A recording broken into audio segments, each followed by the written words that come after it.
Fusion, intercommunalité, c'est le thème de ce dernier rendez-vous sur TV78 à l'occasion de l'Université des maires des Yvelines 2018 à Port-Marly. Autour de cette table à présent, Jean-Michel Fourgousse, bonjour, président de 50 ans d'Yvelines et maire d'Elancourt. Pauline Tessier, bonjour, vous êtes conseillère municipale de l'Étang-la-Ville. Et puis à vos côtés, également conseiller municipal Mézaro, Cancourt, Patrick Espinas. Bonjour aussi. Bonjour. Voilà, bonjour à tous les deux. Je vais commencer avec vous, Jean-Michel Fourgousse, maire d'Elancourt, président de Saint-Quentin. Est-ce qu'aujourd'hui une commune ne peut survivre qu'au sein d'une intercommunalité et il faut mutualiser les moyens? Une commune seule, ce n'est pas possible. Il y a une réalité avant tout économique. Je sais que les Français n'aiment pas trop l'économie. Ils adorent d'autres mots, voilà. Mais la première réalité d'un maire, c'est quand même d'équilibrer. Hein. Il doit financer des crèches, des écoles, la voirie, les seniors, la sécurité. Donc voilà, c'est très sérieux en fait la mission d'un maire. Et quand on lui baisse de 20% son budget, ce qui est quand même ce qui se passe, même 2% déjà, il y a pas de, ils n'ont pas de coffre dans leurs bureaux les maires, hein, donc c'est très grave. Enfin, on se rend pas compte que en plus c'est les premiers investisseurs. D'ailleurs, il faut savoir qu'à chaque fois qu'on baisse les budgets des collectivités locales, on fait plonger donc la croissance et ça détruit l'emploi marchand des boîtes qui auraient dû travailler, qui ne travailleront pas. Donc, il faut bien voir que aujourd'hui, quelqu'un qui comprend pas l'économie, ça devient quasiment dangereux de donner des responsabilités dans la situation économique de la France. Vous avez vu le taux de croissance de 0,4 au premier semestre, et tout ça fait très peur aux collectivités parce qu'ils savent que derrière, il y aura donc moins de recettes, il y aura moins de PIB de croissance pour l'État, donc il y aura des recettes qui manqueront, et à nouveau, l'État, pour équilibrer ses comptes, il s'en prendra à des gens qui travaillent bien, parce que les collectivités, elles font un travail merveilleux. Je veux dire que c'est pas parce que je suis maire que je dis ça. Bon. Donc bien sûr, devant cette situation de crise économique majeure, je dis bien majeure, c'est pas une plaisanterie ce qui se passe, hein. Qu'est-ce qu'on fait entre nous? On se regarde avec notre voisin, on dit bon, est-ce qu'on pourrait pas partager, le fonctionnement des ordures ménagères, le fonctionnement du traitement de l'eau, le fonctionnement, c'est déjà un peu le cas d'ailleurs, mais dans des syndicats, mais optimiser. Les mots aujourd'hui, c'est optimiser, c'est mutualiser, c'est rassembler. Alors c'est facile à dire à un micro, mais après, gérer les hommes qui appartenaient à des structures différentes, avec des cultures différentes. Moi, je le vis au travers de Saint-Quentin. Moi, j'ai hésité à prendre ce poste. Parce que si vous y allez, vous devez... moi, je suis un élu de droite. Je m'assume là-dessus, sans complexe. Je pense que oui, il y a quand même personne n'est parfait, mais il y a un bon sens. Je sais pas, il y a un réalisme économique chez les gens de droite. Bon, que les gens de gauche aiment souvent plus parler des idées avec des mots. Alors, ils adorent les mots. Moi, je viens de l'entreprise, j'adore les faits, les réalités, les résultats. Voilà. Donc, c'est vrai que c'est pas facile, surtout en France où il y avait quelquefois, même si aussi la gauche se modernise, mais il y avait, faut le dire aussi, bon, hein, ça a un peu évolué aussi, mais il y a quand même un choc encore culturel. Bon, donc accepter de présider 50 ans d'Yvelines, ça veut dire qu'il faut donner des vice-présidences à tout le monde. Alors faut pas y aller. Donc à ce moment-là, moi j'ai mis de l'eau dans mon vin, comme on dit, et puis j'ai mis tout le monde autour de la table avec des différences. Mais c'est une autre façon de manager. Hein, vous pouvez pas dire. Il y a la question un peu que j'allais vous poser aussi après. Une fois que ces super structures existent, ces intercommunalités ou alors les groupements de communes, on va y venir tout à l'heure. Est-ce qu'il n'y a pas un risque pour l'élu, pour le maire, de perdre aussi du pouvoir décisionnaire? Si, mais à partir du moment où vous retirez 20% de votre budget, il faut trouver une solution, parce que le maire, il est obligé de trouver une solution, lui, il n'a pas le choix. Hein. Et les solutions, c'est soit il supprime une crèche, une école, soit il baisse la qualité de certaines prestations de services publics. Il n'y a pas autre chose. Il peut même pas s'endetter parce que c'est plus compliqué que ça, la comptabilité, hein, la M14 comme on dit. Donc il n'a pas le choix. C'est vraiment dire c'est pas gentil. Je veux dire, ce qu'on fait aux collectivités qui jouent le jeu. C'est pas les collectivités qui abusent vraiment de quoi que ce soit. C'est pas parce qu'il y a toujours 1% ou 2% ou 3% d'excès, mais c'est pas dans les collectivités qu'on devrait taper. Donc on est obligé de se mettre tous ensemble. ensemble et d'optimiser et de, je sais pas, moi même avec Maurepas, on a mis une école en commun entre la ville des Lencourt et Maurepas, au-delà de l'intercommunalité. Et puis voilà, un centre de loisirs, etc. Bon, et c'est que le début, parce que s'ils continuent de taper dessus comme ça, oui, on va être obligé de. Alors maintenant, votre question sur est-ce que les mairies, enfin les communes perdent un peu d'autonomie dans l'interco, oui. Oui, on va pas se cacher les choses. Moi, je suis des deux côtés, alors je le vois, bien sûr. Mais en même temps, il faut être intelligent. C'est vrai qu'il y a débat sur, je sais pas, sur certains travaux qui sont plus faciles à faire de façon en proximité que par l'interco. C'est un débat, mais souvent les maires, les élus qui votent des lois, ils sont pas. Aujourd'hui, on a cassé les députés maires, c'est une vraie bêtise, parce que les députés maires, ils avaient les pieds dans la glaise quand ils votaient des lois nationales. Alors là, maintenant, vous n'avez plus de lien. Donc, on vote des choses pour les communes qui n'ont plus de réalité. Et c'est vrai que c'est une vraie souffrance. Mais on essaye de gérer ça le plus intelligemment possible. Voilà, ça se passe plutôt bien. Enfin bon, quelquefois ça se passe mal. Oui, non, mais je sais, c'est très difficile. C'est un exercice très difficile. On va revenir à Saint-Quentin en Yvelines. Pauline Tessier, je me tourne vers vous. On parlait de votre commune maintenant, conseillère municipale à l'Étang-la-Ville. Votre commune qui a décidé de ne pas rejoindre finalement une nouvelle création avec Saint-Germain-en-Laye. C'est exact. Vous le regrettez, vous le déplorez ? Personnellement, je n'avais pas suivi sur ce projet parce que pour les raisons qui étaient évoquées ici, à savoir au départ, on a souhaité nous présenter l'avantage de faire partie d'une grande ville, c'était avec Forqueux, Marie-Marly, Saint-Germain-en-Laye. Et connaissant et rencontré beaucoup de maires, le discours est à peu près pareil. C'est-à-dire, de plus en plus, les grandes villes sont plus en souffrance qu'à la limite les petites villes. Les petites villes, on peut faire... il y a toujours des gens prêts à rendre des services, qui veut dire qu'on peut faire des activités, des choses ensemble et à moindre coût. C'est-à-dire, il y a beaucoup de bénévolat. À partir du moment que vous faites partie d'une grande ville, que vous faites partie d'un comité d'agglomération, il n'y a plus cette notion-là. C'est l'État sur l'approche de rester à quelque chose à taille humaine, on va dire, pour fonctionner. Donc rester à taille humaine, c'était plus intéressant. Il faut dire qu'à l'Étang-la-Ville, on avait deux choses qui est ressorti tout de suite, qu'on n'avait pas une continuité de territoire que à travers Marie-Marly. Alors pour fusionner, il faut avoir une continuité de territoire. Si Marie-Marly votait contre, ce qui était le cas de cette fusion, d'office, on était exclus de la fusion. En plus de ça, on avait le problème de la SRU. On avait pensé qu'en se fusionnant avec Saint-Germain-en-Laye, on allait pouvoir déverser une partie de notre SRU sur Saint-Germain-en-Laye. Parce qu'à l'Étang-la-Ville, il y a aucun terrain à vendre. Donc c'est difficile de construire des logements sociaux si on n'a pas de terrain. On avait espéré, en faisant partie de cette fusion, pouvoir peut-être acheter quelques terrains dans les autres communes en vue de construire des logements sociaux et prendre notre part dans cette loi qui a été votée dans la loi Matin.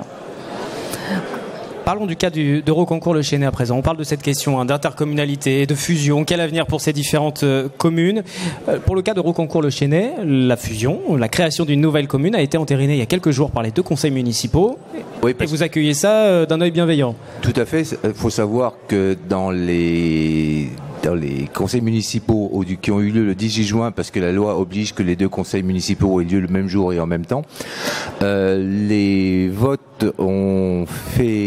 qui ont été émis le 18 juin sont exactement ceux qui ont été émis lundi avant-hier soir.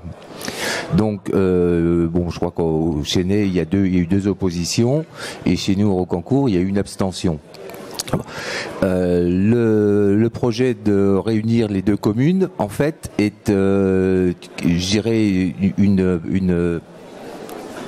une poursuite de l'histoire, parce qu'en fait, à Rocancourt, il y a déjà le premier fait, c'est que l'on a le même code postal que le Chesnay. Pour la bonne raison, c'est que nous n'avons pas de bureau de poste, hormis une agence postale en mairie, que nous n'avons pas d'église, que les églises sont sur le Chesnay, pardon, que nous n'avons pas de cimetière, donc nous payons une quote-part, ce qui est tout à fait logique, au Chesnay, pour pouvoir enterrer nos anciens de Rocancourt, que nous avons que le maire de Rocancourt, là je parle sous sa gouverne parce que c'est ce qu'il a clairement exprimé en conseil municipal, qui est donc une réunion, comme vous le savez, publique, que c'est le maire de Rocancourt qui est allé voir Monsieur Briot, le maire du Chesnay, pour aborder le sujet d'une création d'une nouvelle commune. Donc, si vous voulez, c'était pas la grande commune qui absorbe la petite, c'était vraiment un projet conjoint des deux maires. Nous avons un certain nombre d'activités municipales, scolaires notamment, parce que nous avons à Rocancourt une école maternelle, une école élémentaire. Nous n'avons pas de collège, nous n'avons pas de lycée. Donc les jeunes Rocancourtois, quand ils sont en âge de rentrer en 6e, vont au Chesnay systématiquement. Et ensuite, le choix se fait suivant la direction, je dirais, de lycée se fait suivant le choix académique du jeune, ou ce qui lui est conseillé, soit le Chesnay, soit Versailles. 50 ans-en-Yvelines aussi s'est posé cette question. En tout cas, les communes qui sont à l'intérieur de 50 ans-en-Yvelines, de fusion, de création de nouvelles communes. Je pense à Coignères et à Maurepas, où les discussions ont eu lieu. Ça a été assez mal accueilli par une partie de la population. Aujourd'hui, la situation est même compliquée pour Coignères, mais il y a aussi d'autres raisons qui rentrent en ligne de compte. Et il y aura un nouveau maire qui sera désigné. Les électeurs sont appelés aux urnes à Coignères le 25 novembre. Cette idée de fusion de communes, Coignères-Maurepas, vous l'avez regardé comment, de quel œil ? Et on n'a pas mieux trouvé pour l'instant que la démocratie. C'est pas un système parfait, mais vraiment c'est le moins pire, ce que souvent on dit. Donc voilà, on va tous adopter ça. Mais je dirais, moi je crois que l'opposition à Coignères, il y a donc une majorité d'opposition. L'opposition à Coignères, ou les gens qui avaient des jeux d'opposition ou des jeux de pouvoir, ou des égos, etc. On plongeait sur ce dossier de la fusion Coignères-Maurepas pour, entre guillemets, faut se le dire, pour exploiter, je dirais, l'incompréhension économique, parce que nos électeurs, faut le dire, notamment en France, l'incompréhension des bienfaits économiques, puisque l'objectif c'est bien sûr de faire face à l'équilibre budgétaire. Pourquoi on fusionne, il est quand même aussi question de ça, faut le dire. Mais ça, nos électeurs ne le comprennent pas. Alors ils réfléchissent, quel est le nom de la ville qui va être sur la fusion, est-ce que c'est le voisin, est-ce que c'est le voisin. Donc ils ont réfléchi au travers de ça, et puis bon, il y a un opposant qui a habilement bien sûr agité perte d'autonomie, perte d'identité, perte. Vous voyez, alors ça touche les gens quand ce qui est dommage, c'est qu'on est bien éloigné. Vous savez, c'est comme l'ISF. On a vendu l'ISF pendant 30 ans en France. Il y a des gens qui sont persuadés que c'est comme Robin des Bois, on a priori, je suis donné aux pauvres. C'est faux, c'est totalement faux. Ça a rapporté 100 milliards à l'État en net depuis 30 ans, plus de 30 ans, et ça a fait fuir 600 milliards. Mais voilà, mais les gens n'ont pas de culture économique, ils sont contents, ils disent l'ISF c'est bien, c'est un bon impôt, mais c'est une catastrophe. Tous les pays au monde se sont tous débarrassés de ça quand ils ont vu les dégâts. Mais c'est pareil, là vous êtes devant une situation, ils n'ont pas vu, parce que bien entendu l'opposant qui a mis le souk bien sûr entre les deux communes, s'est dit je vais en tirer un profit, je vais dire je défends ma commune, pas du tout. Il met sa commune en difficulté économique, c'est tout. Et des difficultés économiques, c'est-à-dire vous baissez derrière des services publics, vous fermez une crèche, vous fermez une école, etc. Donc, mais dans les débats, alors c'est le débat démocratique, mais il faudrait fixer une règle. Il faudrait peut-être que la presse peut peut-être jouer un rôle aussi là-dedans, j'en sais rien, mais de rappeler quand même que au-delà de vous êtes beau, vous êtes pas beau, vous êtes diplômé, vous êtes pas diplômé, vous êtes ci, vous êtes ça. Bon, il y a quand même des réalités, des résultats. Bien entendu que les gens fusionnent parce qu'aujourd'hui on vit un malheur économique. Il faut quand même le dire. Vous y avez pensé à la fusion pour la Villers-Lancourt, par exemple? Oui, avec d'autres communes. Oui, mais ça a été évoqué. Ça a été évoqué, mais on s'est dit bon, après 2020, on verra ça. Pour l'instant. Et puis comme je suis devenu président de l'agglo, bon, de toute façon, vous voyez, moi j'essaie de travailler sur les 12 maintenant, d'optimiser un peu les moyens, plus que la fusion de communes. Mais je respecte et je vous rappelle qu'il y a plus de 1000 communes qui sont en fusion de communes. C'est pas extraordinaire. Enfin, c'est une réalité, c'est un besoin, et c'est pour ça que lorsque des élus vont exciter l'opinion à jouer sur l'identité, etc. Bon, c'est pas un service, c'est pas bien. c'est pas bien de faire ça.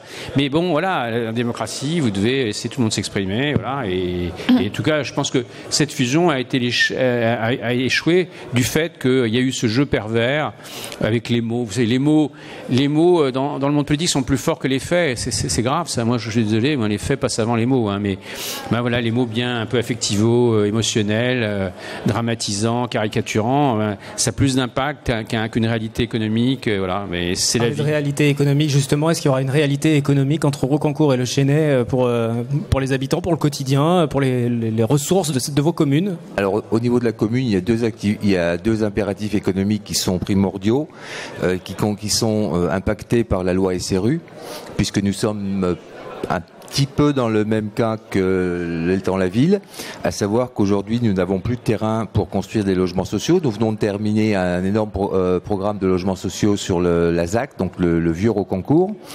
Nous sommes en négociation également, enfin en cours de travaux plus exactement, avec les architectes des bâtiments de France pour réhabiliter une gendarmerie qui est en bordure de la plaine de Versailles.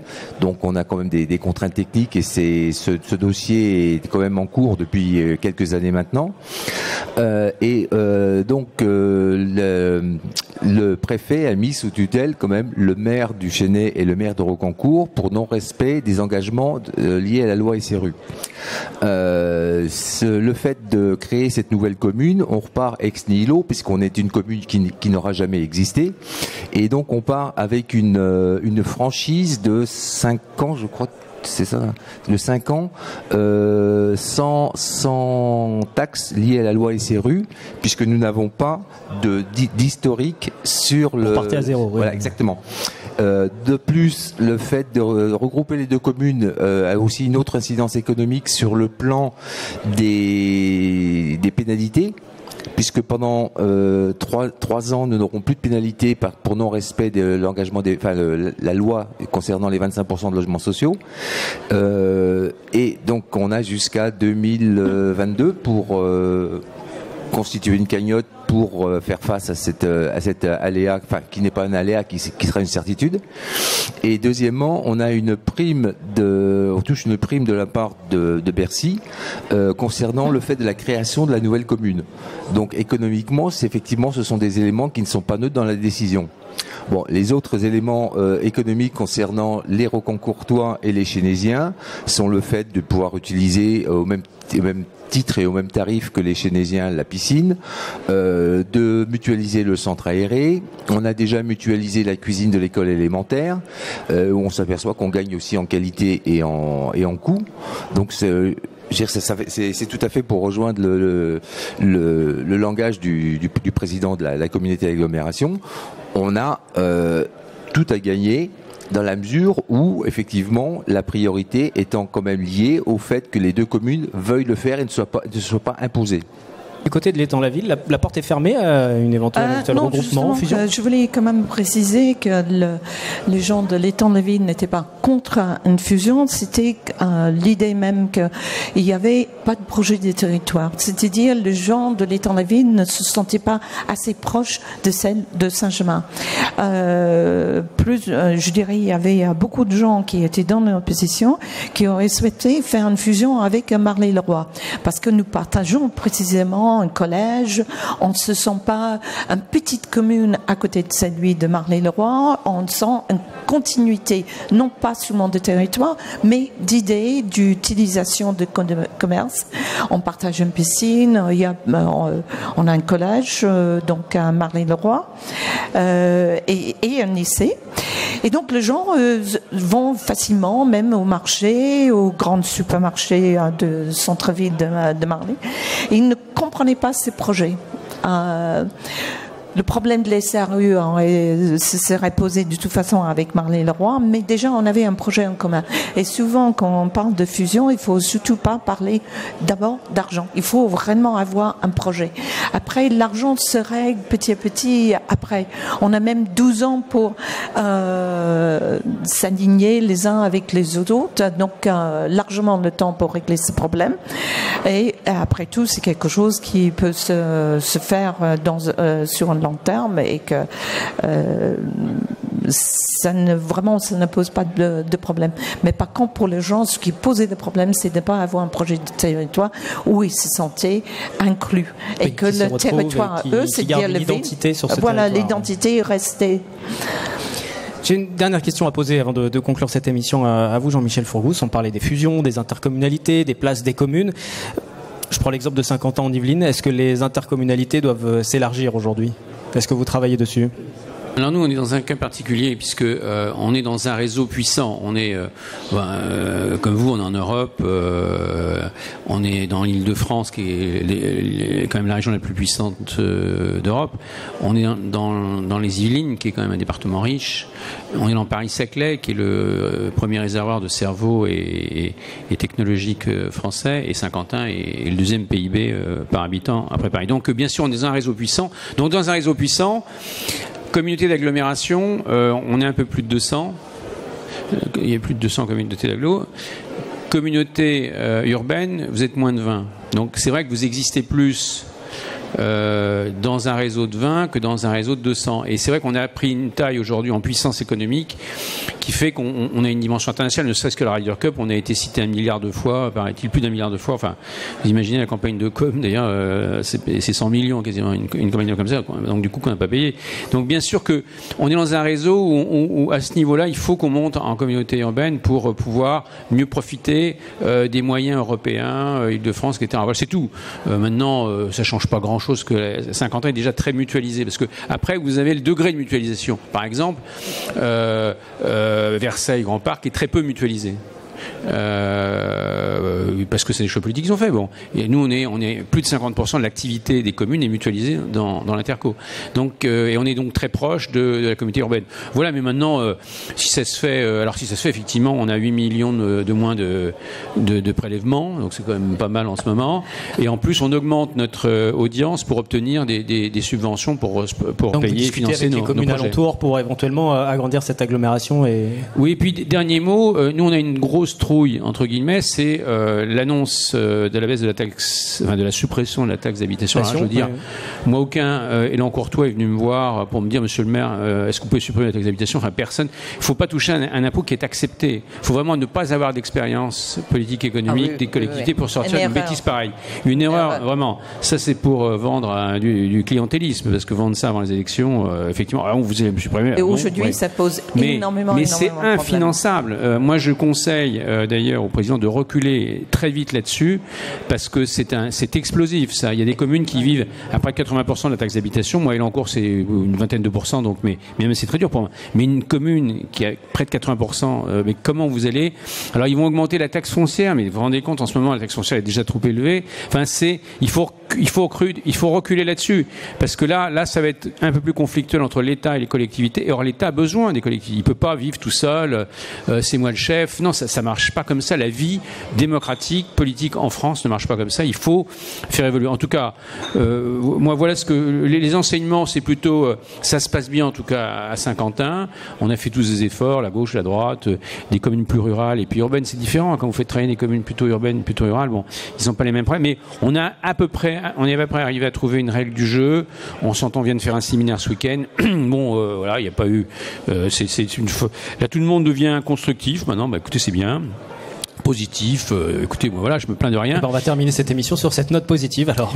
Voilà, non, mais écoutez, de toute façon, optimiser, mutualiser, rassembler, c'est des mots très positifs. Maintenant, attention, derrière, gérer le facteur humain, les élus.